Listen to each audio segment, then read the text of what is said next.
Alors, je suis sûr qu'il y a beaucoup de questions, mais je vous demande de bien vouloir les réserver pour le temps du débat qui interviendra tout à l'heure. Euh, nous avons le plaisir maintenant d'écouter Madame Françoise Clèche del Tedesco, qui vient nous apporter le témoignage des organisations territoriales, puisqu'elle est directrice de développement au sein de l'agence France Locale. Bonjour à toutes et tous. Alors moi, j'ai pas de diaporama, mais j'ai quelques anti-sèches parce qu'il y a des chiffres que je ne connais pas par cœur que je vais vous citer. Alors, j'interviens aujourd'hui plus en qualité de vice-présidente du syndicat national des directeurs SIC. Oui, il y a encore du boulot. Généraux de collectivités locales. Voilà, dont je suis vice-présidente. Parce que l'agence France Locale, je viendrai après sur la fin sur ce que je pense que le leadership de demain doit nous amener. Voilà, ça sera mon mot de conclusion et c'est ce qui fait que j'ai fait ce qu'on appelle le pas de côté, même si je déteste l'expression.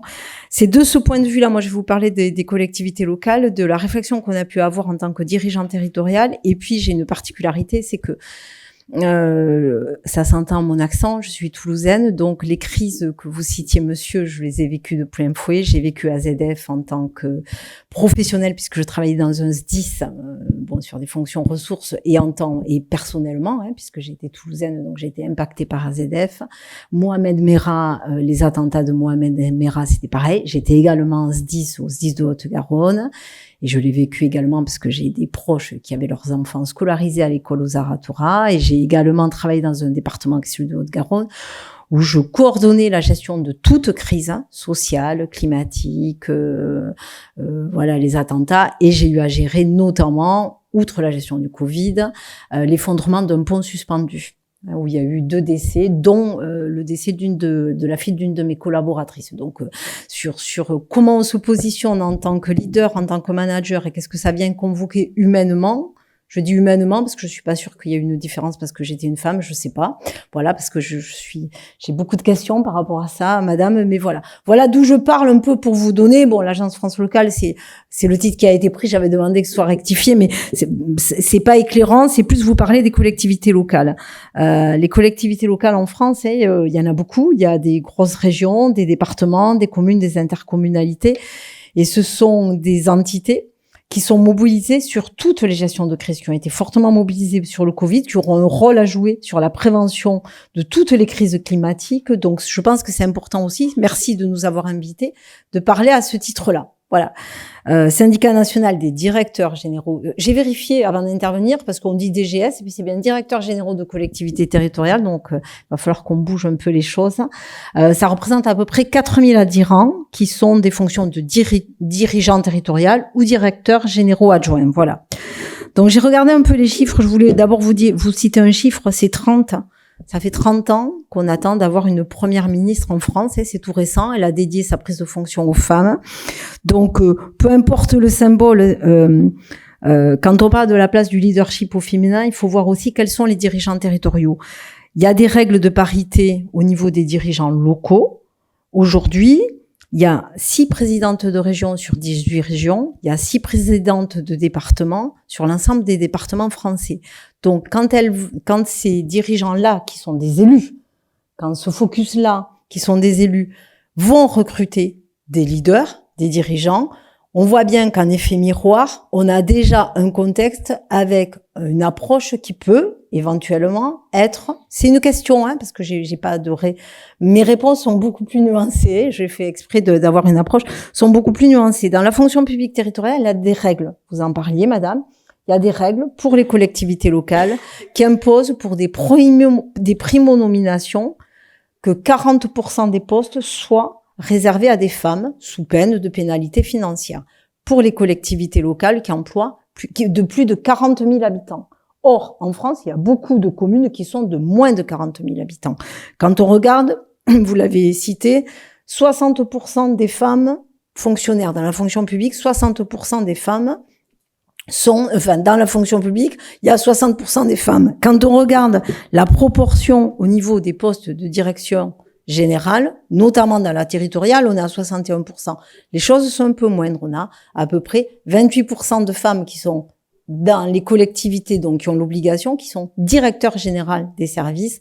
Et ensuite, quand on redescend sur des postes de direction générale adjointe, là, on est sur des pourcentages, pardonnez-moi, de 40%. Donc, on n'est pas tout à fait dans les mêmes choses. Donc, voilà ce qu'il a. Donc, on a encore donc une place, même si la parité avance. Il y a eu un groupe de chercheurs en France qui vient de publier un livre sur collectivité locale et parité, en disant il y a encore du boulot. Est-ce que c'est une promesse évanescente ou est-ce que on est réellement dans une progression? Pour ce qui concerne mon organisation dont je parle et les organisations territoriales en général, on est conscient du sujet. Et ça va faire écho à ce que vous disiez, madame. On est conscient du sujet. Qu'est-ce qui est fait? Est-ce qu'il y a un leadership au féminin? Ou est-ce que, moi, mon propos, c'est plus de dire, je ne sais pas s'il existe un leadership au féminin. Il y a des caractéristiques peut-être de leadership qu'on prête aux femmes, qui seront peut-être celles qu'on devra mobiliser demain. Je témoignerai. Mais est-ce que la question, c'est pas plus de former les femmes à exercer leur leadership dans la société, dans l'environnement dans lequel elles sont? En tout cas, moi, c'est mon propos, c'est-à-dire de les habituer. Il y a des stratégies individuelles, vous le disiez, mais est-ce qu'il faut pas modifier les organisations et habituer l'environnement? Donc, qu'est-ce qui se fait? Dans la territoriale, au moment, dans les temps qui ont précédé les élections et qui étaient en pleine crise du Covid, hein. Donc, on a bien vu que là, la question des femmes était dans la gestion aussi de ce qui se passait dans les collectivités locales. Il y a beaucoup de femmes qui ont été à la manœuvre pour gérer aussi les crises. Il y a eu des actions de lobbying qui s'appelaient le Women Challenge, qui ont écrit à tous les futurs candidats présidents de grosses collectivités, de départements, de régions, pour les inciter à recruter des femmes. Il y a un certain nombre d'associations qui font du réseautage, du mentorat pour les femmes sur une notion de sororité et qui les aident à échanger entre elles, à échanger sur des questions de leadership. Donc, au sein du SNDGCT, on a essayé de proposer à nos adhérents et de réfléchir avec des hommes et avec des femmes sur comment agir concrètement pour que des femmes aient envie et accèdent à des fonctions de leader, donc de dirigeants territoriales, parce qu'on voit bien que souvent elles n'osent pas, avec des propositions qui sont concrètes, mais qui rejoignent ce que vous disiez, madame. D'abord sur la stratégie de recrutement. Au-delà de la loi qui est posée chez nous, on a fait des préconisations concrètes. Quand on a regardé ce qui se passait, on s'est rendu compte que beaucoup de propositions d'offres d'emploi dans la manière dont elles étaient rédigées étaient genrées. Disponibilité, dans la manière, dans des caractéristiques de management qu'on attendait. Vous parliez de caractéristiques de leader tout à l'heure. Ça renvoyait à des choses qu'on assigne habituellement aux hommes. De courage, de grande disponibilité, etc. Parfois, c'est même carrément rédigé de manière masculine, les offres d'emploi. Donc, ça induit des biais sur des candidates qui n'osent pas candidater. On a, nous, préconisé forcément d'avoir une shortlist paritaire dans ce qui est proposé aux décideurs, d'encourager les femmes candidates à bien se préparer, donc en mettant en place un réseau d'entraide et de mentorat pour qu'elles osent exercer leur leadership et affirmer leur assertivité. Vous l'avez dit, les femmes n'osent pas. En région parisienne, Île-de-France, pourtant un territoire, dernièrement, sur des postes de candidats sur des intercommunalités, il n'y a eu aucune femme candidate. Les femmes n'osent pas candidater et dans la territoriale et les observations qui sont faites, c'est plus que vous. Les femmes ont besoin, sur les sondages qu'on a fait, d'avoir 130% des compétences, détenir 130%, et les hommes, 50%. Mais ce sont des dirigeants territoriaux, ils ont l'habitude d'avoir un ego bien pensé et bien pesé, voilà. Donc, on a ce type de choses. Nous, on a préconisé de former les recruteurs, ceux qui décident, et y compris les cabinets de recrutement quand ils sont associés, de le poser comme une règle absolue, à avoir cette approche du recrutement pour ne pas avoir de biais. Voilà. Typiquement des choses très concrètes qu'on a posées. Sur la place des femmes en tant que dirigeants territoriales, bien évidemment, la question, vous l'avez dit, de la qualité de vie au travail, de l'équilibre entre la vie personnelle et la vie professionnelle se pose, où des femmes n'osent pas exercer ou candidater sur des fonctions de leader, parce que parfois, et encore aujourd'hui, on leur envoie au risque de la maternité, de leur disponibilité en cas de maternité et comment elles vont gérer l'équilibre entre des fonctions qui nécessitent beaucoup d'engagement. Travailler avec des élus locaux, c'est des gens qui travaillent, qui ne sont disponibles que le soir, que sur des moments qui correspondent à des temps de vie familiale. Donc, effectivement, c'est compliqué, mais il y a des préconisations qui peuvent être faites. Donc, on a travaillé, on essaie d'encourager nos collègues qui recrutent et les élus à appréhender autrement ces fonctions de dirigeant territorial. Bien évidemment qu'il y a ces biais-là. Donc ça, c'est pour l'entrée sur des fonctions de leader et de dirigeant. Donc je vous en cite quelques-unes, après on pourra être dans le débat, mais ça renvoie aussi, les questions qu'on a pu se poser en groupe de travail, ça renvoie aussi à la fonction même de leader et de dirigeant, vous l'avez dit, qui évolue, qui glisse, où on est sur une approche beaucoup plus collaborative, beaucoup plus collective, en partage de responsabilités, en instaurant des binômes qui permettent aux uns et aux autres d'avoir un équilibre sur leur vie personnelle et leur vie familiale. Et au premier rang desquels, ça impacte les femmes. Monsieur, je crois que vous intervenez vous avez parlé d'urgence.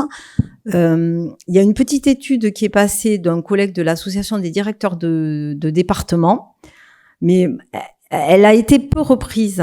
Pendant le temps du confinement, il disait que parmi les dirigeants, sur les études qui ont été faites, les dirigeants territoriaux, on a constaté sur des AVC, des problèmes cardiaques, 30% en moins chez les hommes et une augmentation. Alors moi, je n'ai pas su la retrouver, mais 30% de plus d'accidents de ce type chez les femmes. Peut-être que parce que pendant le temps de confinement où elles continuaient de travailler, de gérer leurs responsabilités en télétravail, elles géraient aussi la charge de famille et que donc effectivement l'impact du stress a fait que, mais j'ai très peu vu d'études là-dessus. Moi je sais que j'avais assisté à cette étude-là. Donc il y a un équilibre vie familiale, vie personnelle qui se pose dans toutes les fonctions, qui se pose sur des fonctions de dirigeants territoriaux en collectivité, parce que je le disais, il y a cette particularité du temps de l'élu qui ne tombe pas sur le temps des horaires habituels de travail. Après, il y a un axe qui est la conception même, c'est le cœur du sujet, du rôle du dirigeant.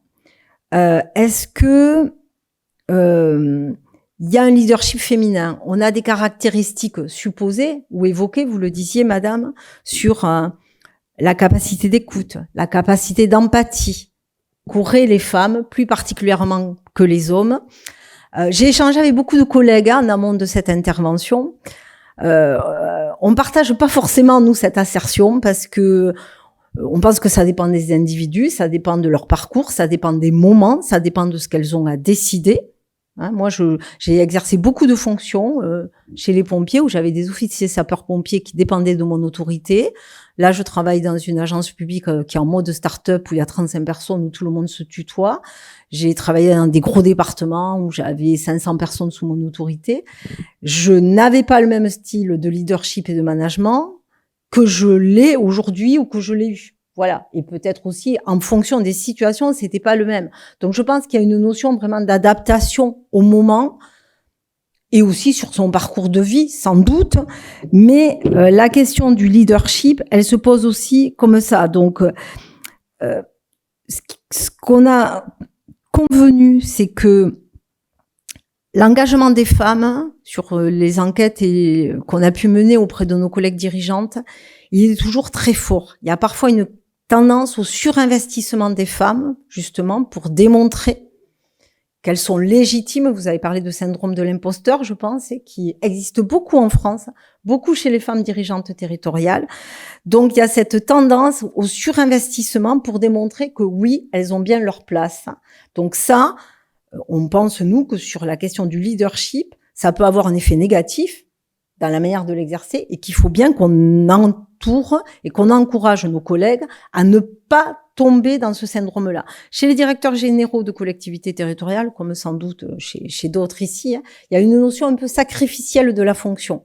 C'est-à-dire, on est joignable tout le temps. Quand on est dirigeant de commune, de département, on a une notion de réponse immédiate, tout le temps. Voilà. Chez les pompiers, je pense que vous connaissez ça aussi. Moi, j'ai appris ça chez les pompiers. Mon portable, il était ouvert nuit et jour et j'ai jamais perdu cette habitude. Pourtant, il y a des fonctions sur lesquelles il faut apprendre à se déconnecter, Il faut apprendre à pas toutes, hein, mais ça dépend des moments. Et il y a des moments où il faut apprendre à se déconnecter et peut-être à partager la charge et à partager les responsabilités, à instaurer des binômes de dirigeants territoriaux et donc à exercer le leadership autrement et à le partager. Tout simplement, vous avez parlé de collectif, de fédérer, à partager le leadership. Donc, c'est des choses qu'on a travaillées, qu'on a partagées, notamment avec des hommes. Et finalement, ça amène à avoir une vision beaucoup plus collaborative de l'équipe et sortir un peu de cette image d'un dirigeant ou d'un leader solitaire, omniscient et qui sait tout et qui donne le cap. Le cap, dans les moments qu'on va vivre de crise, on l'a bien vu au moment du Covid, le cap, il faut le fixer, enfin, de mon point de vue et du point de vue de notre organisation, je pense qu'on devra le fixer collectivement. Et il y aura plusieurs caps et on devra être capable de prendre des bifurcations. Donc, on est dans un glissement de la fonction de leader. Nous, en tout cas, dans l'environnement des collectivités territoriales, on y travaille beaucoup. On est en train de mener un groupe de travail de comment on pense de la notion de chef à la notion de leader, qui va inspirer, qui va fédérer, qui est capable de donner du sens. Peut-être que de ce point de vue-là, le questionnement autour de la place des femmes, du leadership au féminin, a accéléré ou va nourrir ce débat. Parce que l'équilibre vie personnelle, vie professionnelle qui se pose pour les femmes indéniablement, parce que souvent elles ont une charge de famille, il impacte aussi tous nos collègues, quels qu'ils soient, les hommes, des familles monoparentales. Et puis, je ne sais pas si vous le vivez dans vos milieux, mais dans nos milieux, on constate un engagement différent au travail, un engagement différent aux responsabilités.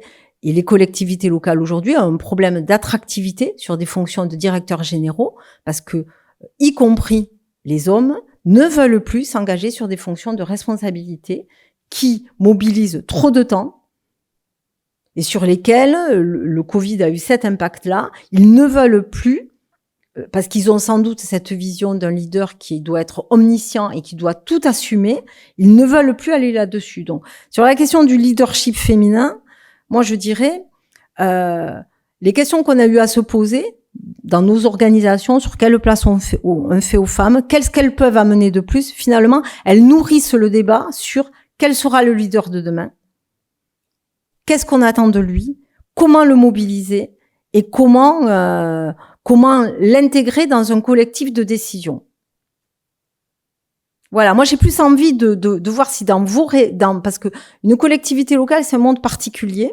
Vous avez des décideurs qui sont élus, qui ont la légitimité démocratique, qui sont très souvent sur un besoin de temps court en réponse. Alors, on n'est pas sur l'urgence comme en SDIS ou comme mais qui ont besoin quand même, qui ont une pression démocratique avec des réponses immédiates. Et le leader qui, lui, doit agir en proximité, en immédiateté, mais avoir quand même une vision à long terme sur tous les impacts que ça peut avoir. Donc,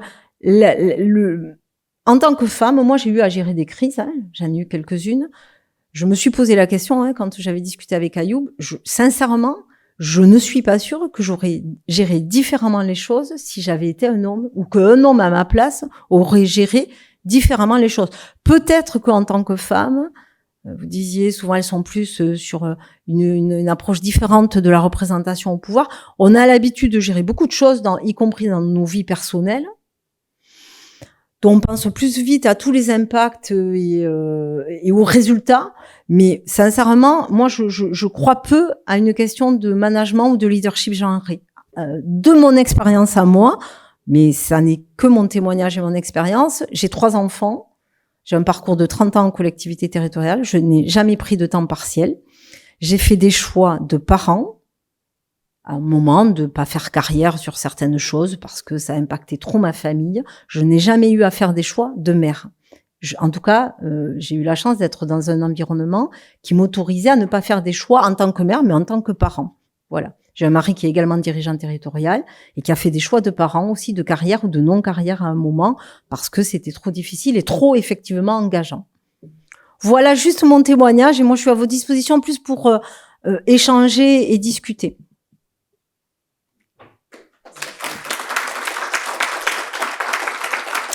Et un propos topo final, puisqu'il y a mon titre qui apparaît aujourd'hui, donc je suis directrice de développement dans une banque publique qui est complémentaire et pas concurrente de la BFM, qui est détenue par des collectivités locales. J'ai dit que je parlais du pas de côté. Quand Ayoub m'a parlé de la charge, je lui dis auprès de certaines jeunes générations que je connais, notamment qui s'engagent territoriales, je suis administratrice territoriale, donc ce sont des hauts fonctionnaires qui vont à l'INET, etc., qui sont formés. INET qui propose un cycle qui s'appelle Femmes, oser la direction générale, qui n'est ouvert qu'aux femmes, ce que moi, à titre personnel, je regrette. Moi, je fais partie d'une association qui s'appelle Dirigeantes et Territoires, qu'on a créée, qui est un réseau d'entraide de femmes, qui est ouvert aux hommes, qui compte des hommes parmi ses adhérents. Ces questions un peu de leadership féminin, leadership masculin, j'entends bien que le sujet, c'est la crise. Pour certaines générations, elles se posent, moi j'ai interrogé des jeunes collègues, elles ne se posent déjà plus, parce qu'on est vraiment sur des notions d'hybridation, et le Covid a amené ça sur des approches complètement différentes. Et je le vis dans mes fonctions actuelles, puisque je suis fonctionnaire avec une culture de territoriale, dans un monde de banque, donc où j'essaie d'expliquer aux élus et à mes collègues banquiers quelle est la réalité des élus. Mais je pense qu'on est sur ces questions où les choses sont vraiment... les frontières ont réellement bougé sur ces choses-là. Et les jeunes générations, dans la manière dont elles vont s'engager, mais je ne sais pas si c'est ce que vous vivez, madame, en SDIS, ou peut-être chez les militaires. En tout cas, dans la fonction publique territoriale, on voit qu'on a une nécessité vraiment de reconsidérer la manière dont on exerce les leaderships, dont on va demander aux futures générations d'exercer leur leadership, au risque sinon qu'on ait des gens qui ne s'engagent pas sur ces fonctions-là.